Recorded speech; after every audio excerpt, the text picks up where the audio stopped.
What's up YouTube? Thrift Hunter here with this week's estate sale finds. Going to show you what we found this week, couple of nice items.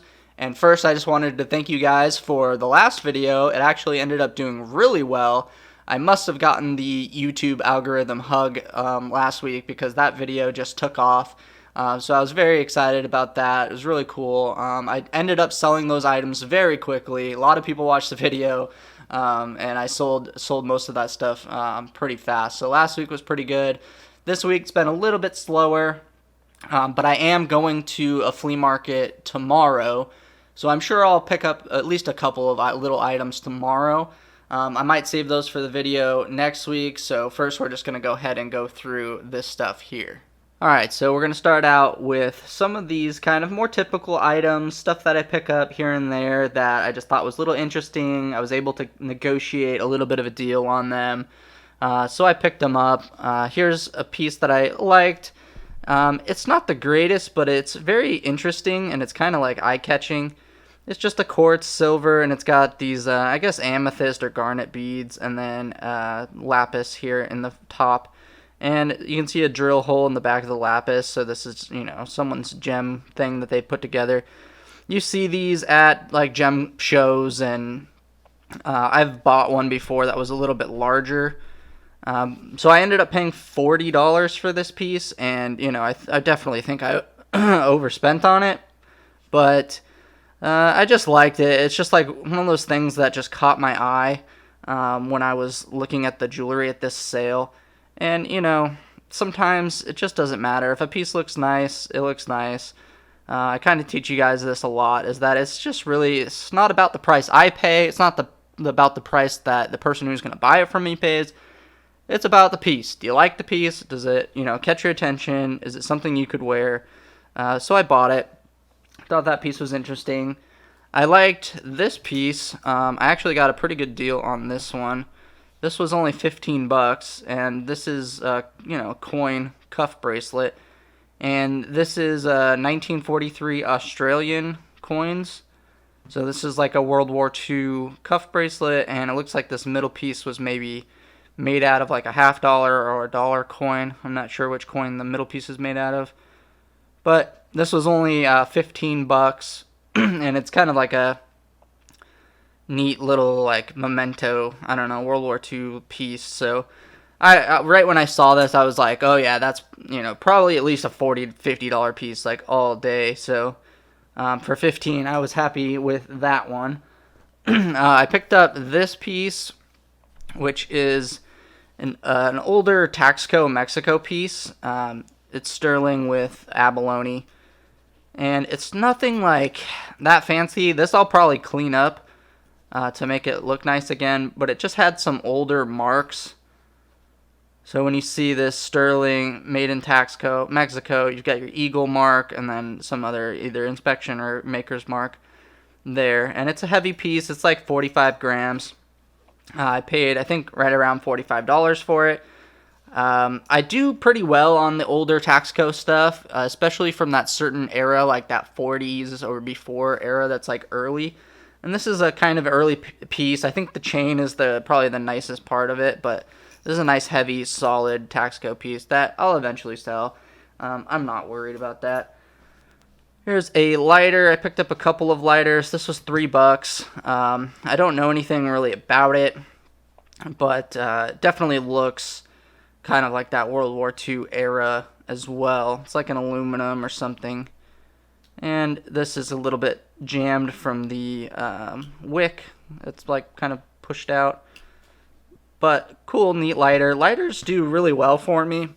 I usually just like lot them together when I get a bunch of them. But people love collecting little lighters like that, especially when they're pretty cheap. And here's two more lighters that I picked up. These are Dunhills. So these are Dunhill service lighters. These are like the trench lighters that are supposed to be like windproof and whatever, and the flint that goes up this tube. And neither of these are working at the moment, but they were $10 each, and they're Dunhill, so these sell for like $25 a piece, something like that. So pretty good deal on those. Yeah, there's this little ballerina piece that I bought. It was like $10. I mean, too much, but it's missing some rhinestones and everything. But I liked it, and it's old. It's definitely an older piece from like the 40s. And sometimes you can find a designer who made this, even if it's not marked, and they can be worth a lot of money if you find the right designer. But it's a nice piece for sure. Just a little Zuni inlay piece, little owl. I just thought it was neat. Nice little pin. I've bought many of these, like the Roadrunners and the little, I've got the Cocopelli, I've got like bears, the little inlay pieces. I can usually get about $30 for them, so this was 10. And, even if I end up taking 25 or something, it's not bad. Just a cute little piece on a junky sterling chain. This watch is actually one of my favorites from this week. So this is a Lafer Swiss-made ladies' watch that's manual wind with a little, gemmed crown and stainless steel back. Really nothing crazy about it, but this was $30, and I just like it. I mean, the style is really nice, and it's not a very expensive watch. I mean, I think these are like, I don't know, you can find them anywhere from like $30 to $60, but it just has a good look to it. It's in good condition. Manual wind. I'm just a sucker for Swiss watches, so pick that piece up. Really like it. It's really clean. A little sterling Scotty Dog piece. This does have a maker's mark on the back, and it's got like a gold wash. It says 925, and then it's like an M maker's mark. So I'll try and find out who made that, but that's a nice little piece that, again, just something wearable that someone's going to want to buy. And then I bought all of this stuff, which is just kind of some random earring parts and whatever, and a little bit of gold. So I held this out to the guy, and I said, how much for this stuff? I just kind of picked through their little loose junk, and he said $75. I was like, are you kidding me? $75 for this stuff? But, I was like, keep it, I don't want it. I'm not paying $75 for that stuff. And then I went back into the house and picked up a few other items and came back, and they were like, well, $50 for this. And I'm like, no, $50 for this little single earrings. I'm like, you're crazy. And then they're like, all right, $50 plus with the couple of pieces you found inside. We'll do it all for $50. Take it or leave it. I'm like, all right, fine. That's fair. I'll take it. So I bought this stuff. It was about $50. Just like little stuff. But, there was a little bit of gold. And I think he knew that there was a little bit of gold. But it's just like there's not $75 worth of gold here. This is like about, 2 grams or something of gold. And so it's at most $60 in gold, which... Okay, so he's pricing it at $75 with the silver, which I guess is okay, but just like little junk. But it's just little silver single earrings and things. And then there was one. This one here is a single George Jensen cufflink with a Royal Copenhagen, a porcelain piece in here. Not a very valuable piece, but this single cufflink I could probably get $20 for just because it's George Jensen. So that was cool. And then the other piece that I liked was this religious, Mother Mary sterling pendant. And these also go for about $20. People do like to collect those. And then just some other single earrings and stuff. This one I thought was gold. It's marked 14 karat on the pin stem, but it is not 14 karat on this part. And that's something you guys have to be careful of, is when sometimes just the pins are marked 14 karat and then the rest of the earring is not, because these would have come on a card that said 14 karat gold post. And you can kind of see the color right here, like the wearing. Hopefully that's showing up. And then the other thing is, I always say like the bend test. So this does not bend at all. I mean, a gold piece would just crumple in half if you tried to put this much force on it.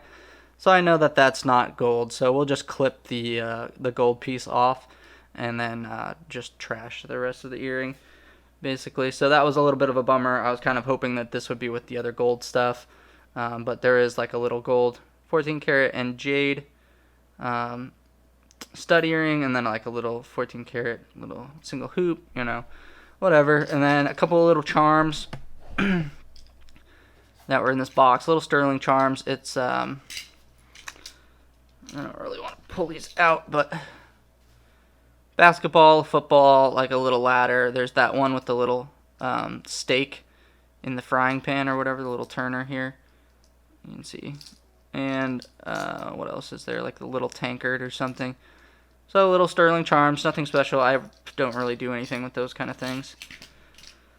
And then, yeah, some more silver, gold filled and silver. I just picked out the little junk, and he wanted $75 for it. It was like, stuff used to be like freaking 50 cents, but whatever. And a little spoon. It doesn't look silver, but I'm pretty sure it is silver because it has a silver mark on it. Silver lion mark. And it's an old maker. It's an old spoon. And it bends really nice and everything. So I'm pretty sure that's like silver. Even though it looks really kind of flat colored. There's no black oxidation and purple or green or anything. So I'm pretty sure that's silver. I will test it here shortly. Alright, I think I got one more watch. Here's a watch that I bought for $20.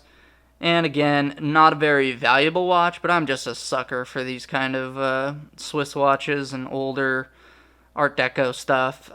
This is a chrome, and it's beat up. It's nickel chrome case. The crown's a little weird, but it runs. And the dial to me was just like really, really nice. So it says like trumpeter or something like that. 15 rubies, and little sub-second. Really nice looking dial, 24-hour dial.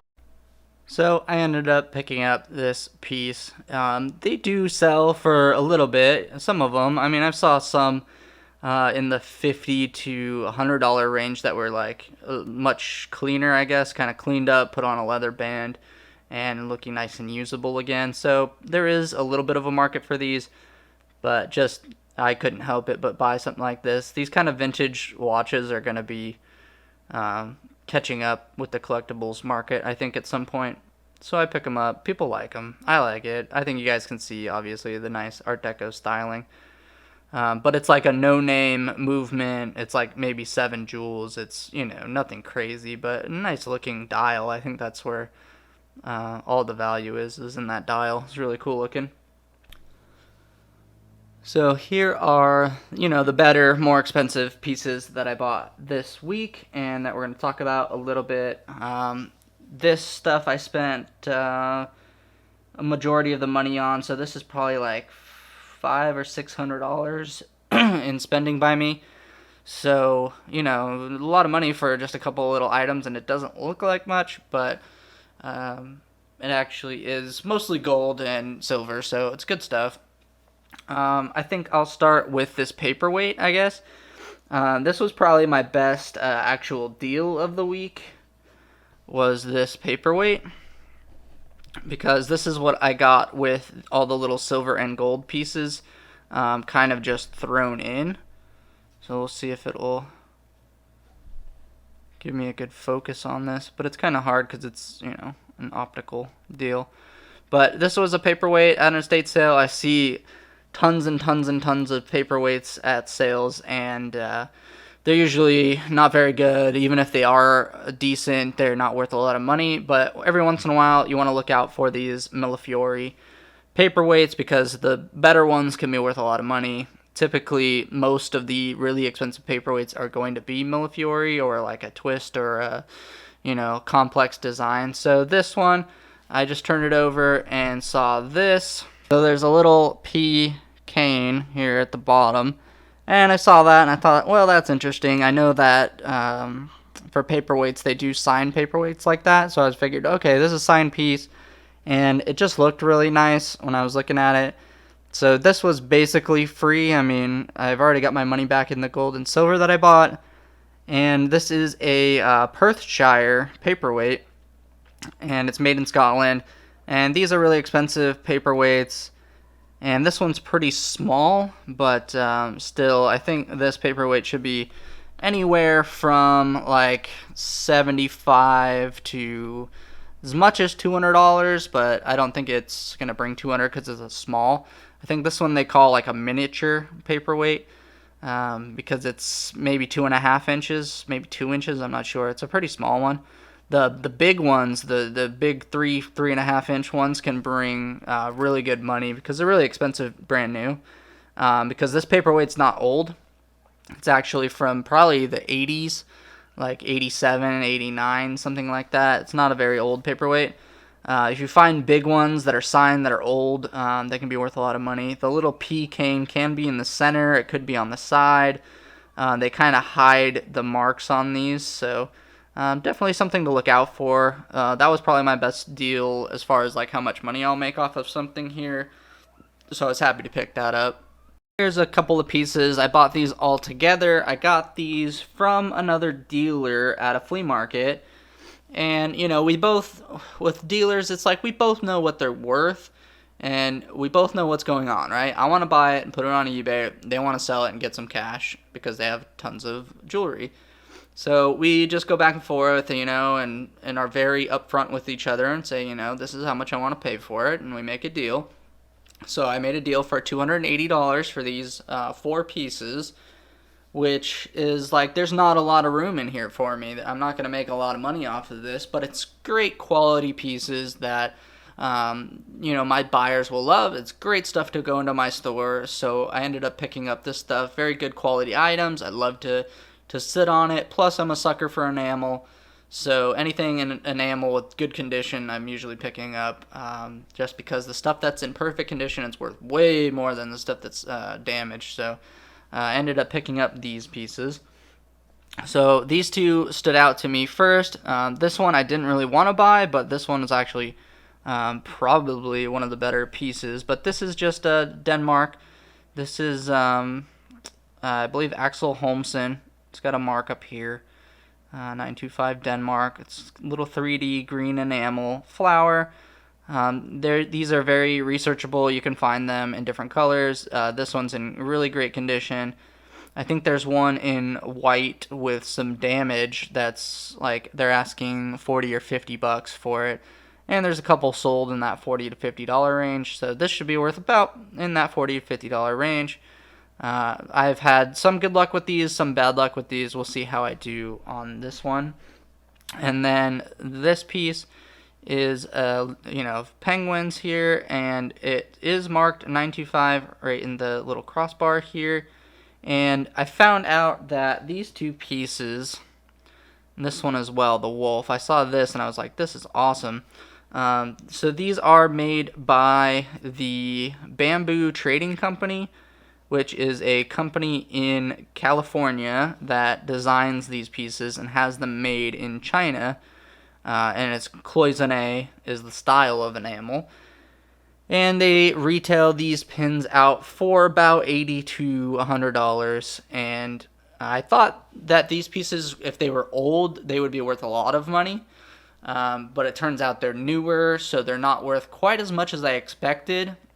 But still, I did a lot of research online, and these pieces can go anywhere from like $20 to like $50. It seems like a lot of them sell right away. I mean, the quality of the pieces I think is really, really good. So I was actually surprised that they were going for such little money.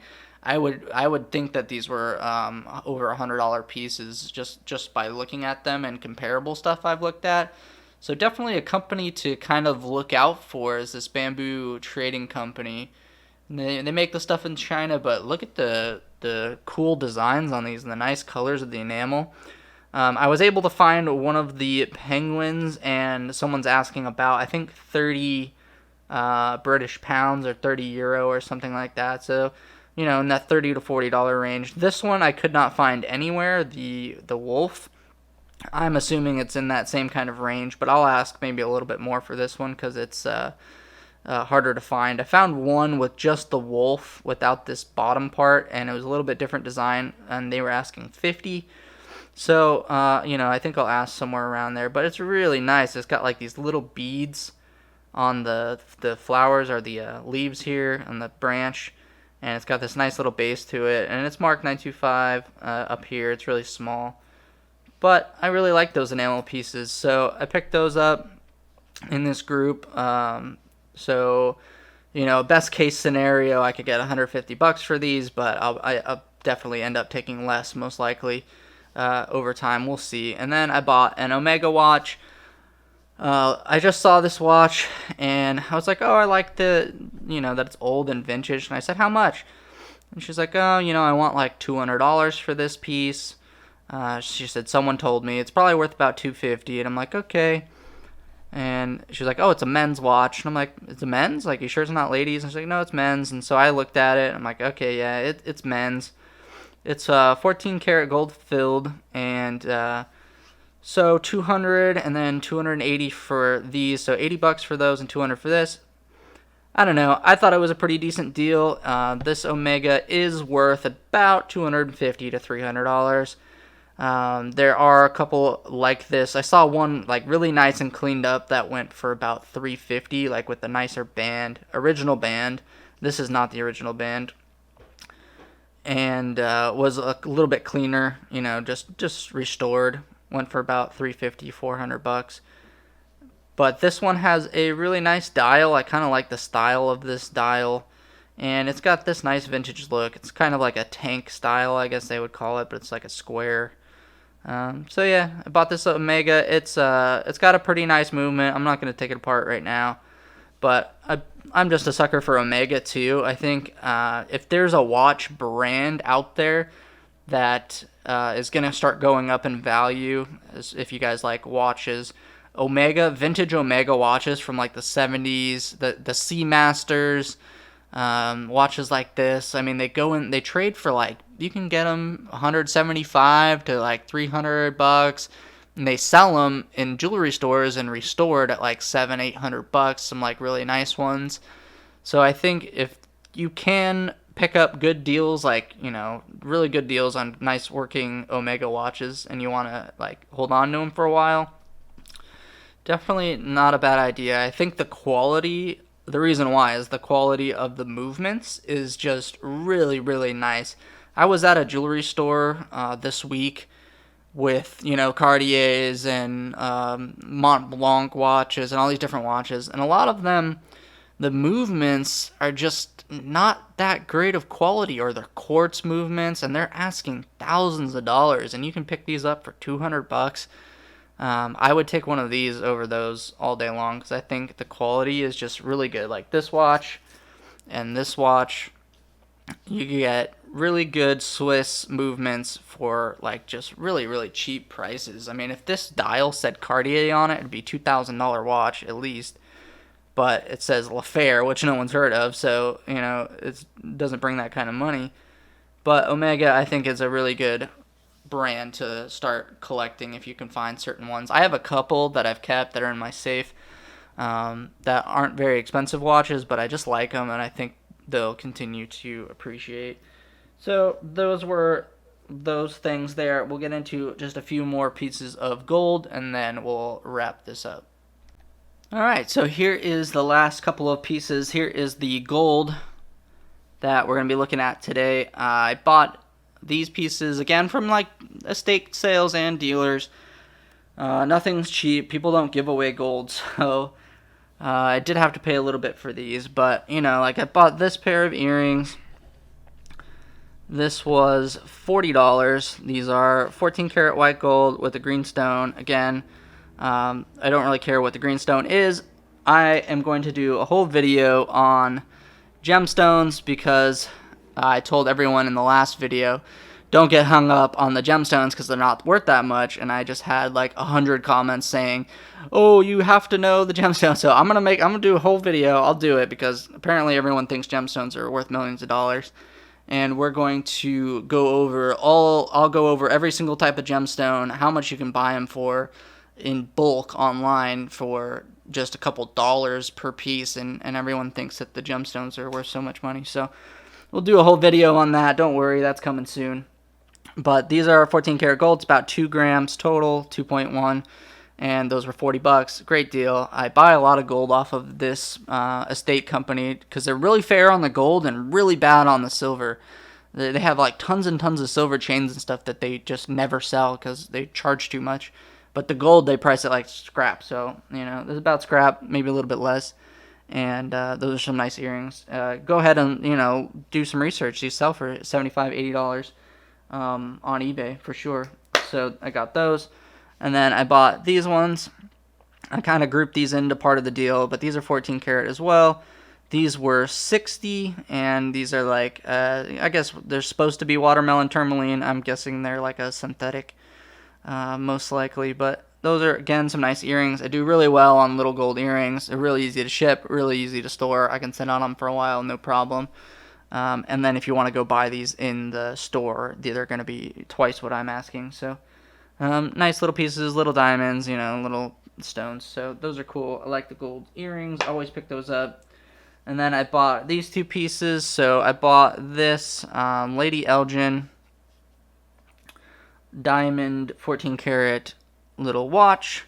This was $90, and usually I don't buy these too often, these little ladies watches, because typically they're like this, where they are just the top part, just here, and people ask $100 consistently. I went to like 4 or 5 sales that had these 14 karat ladies watches.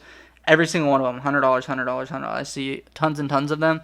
I only bought this one in particular because it has this little extra band to it, and so that's going to make it worth a little bit more because there's more gold. So I already went ahead and took this apart and got all the weights off of it just to give you guys an idea of how much gold weight is in there. So I took the movement out, and just the back alone, just this back that says 14 karat gold, is like a little over 2 grams. So there's like $52 just in this gold back, just in the backing, without the rest of the gold. So, I took out the movement and then weighed the top part, and the top part was about 4 grams with the crystal. And so what I did is I actually have, from my previous video, I have a couple of watch crystals. Here's an Elgin watch crystal and another, this is a Wadsworth crystal. And, this crystal is maybe a little bit thick, seems like. So I stacked up 2 of these just to get an idea of what the weight was. So this weighed half a gram for these 2 crystals stacked up with the stickers and everything. So I would figure, there's no more than half a gram in the crystal. So that's giving me about 5.5 grams of 14 karat gold with the diamonds, obviously. And so that came out to like around $150 in gold value. Obviously, I'll sell it as a piece. I'm not going to get really more than the gold value. But here's another example of like it's got diamonds in it. And the diamonds are, pretty nice. I mean, they're not huge, but they're not tiny. They're not like little specks, and they are nicer diamonds, but there's no value to those. I know I'm going to catch a lot of flack again saying like there's no value to them, but who's going to go, like, when you go to buy this or something, it's not going to be like, oh yeah, it's 5.5 grams, so there's probably 5 grams of gold, and there's, half a gram of diamonds, and those diamonds are worth, to $2 per point. I mean, no one's doing that. No one's saying like you're not getting out a micrometer and measuring these diamonds. Okay, there's approximately, probably in this piece, maybe there's a 1/4 carat total weight in diamonds. There's just no jeweler, no person's going to give you extra money because there's these diamonds in here. It's purely off of just the look and the wearability and how those diamonds look nice. So, you'll get probably gold weight. They'll just give you the whole gold weight for the piece. I prefer it to be like green or red just because it would look nicer, not because it would add more value. But we'll do a whole video on gemstones. You guys think, I don't know. I got so many comments saying that these gemstones are worth tons of money, but little tiny diamonds like that, I mean, my jeweler wouldn't even take a blink at those as far as giving you money for them. So there's that piece there. Anyway. And then the next one I get to rant about is this piece, which is an 18 karat gold tiger's eye ring, which is pretty antique. It is definitely like Art Deco in style. and it's marked on the inside K18 very clearly, old style mark. And here's another one that I get flack about all the time is I have a video called Nothing But Gold, and people always say, well, gold can't tarnish. I had this whole dispute about gold not tarnishing, and here you go. Here's another example of some tarnished 18 karat gold, and people will still say, oh, it says gold filled. I can see on the marking it says gold filled or whatever on that my other video. I'll leave a link down below if you guys want to see that video. It's just a bunch of golds. It's a pretty short video too, so check it out. But look at the tarnishing on this. This is about a 100-year-old ring, and it's got this kind of black look to it. And this is what happens when something gets worn for 100 years. There's oils and there's dirt, and there's if this was stored with silver, it could get some some rusting from the silver coming onto this. I mean, there's lots of things that can cause this gold to tarnish, and I get it. Pure gold 999 does not tarnish ever. I get it. But this is 18 karat gold, which is only 75% gold, so there are other metals in there, and I have no doubt in my mind at all that this is 18 karat gold. And it has tarnish on it. So there you go. There's another example of gold tarnishing. It's actually something that I look for to tell me that it is real. It's because it's showing its age. And then the other thing that I just found really neat was this tiger's eye is one of the best quality tiger's eyes I've ever seen in person. So I can see why it's set in 18 karat gold. This is a really nice, clean, strong tiger's eye. Typically when you see these, the stripe in there is not quite as clean and defined, and then the coloration of the stone is not so even like this. Very even pattern. So I really like this ring. This was 80 bucks, and we're gonna go ahead and test this on camera because I want to prove that it is in fact 18 karat gold, and that 18 karat gold can look like this and can be just completely black, even though people seem to not believe that it can be like this. So let's go ahead and test it.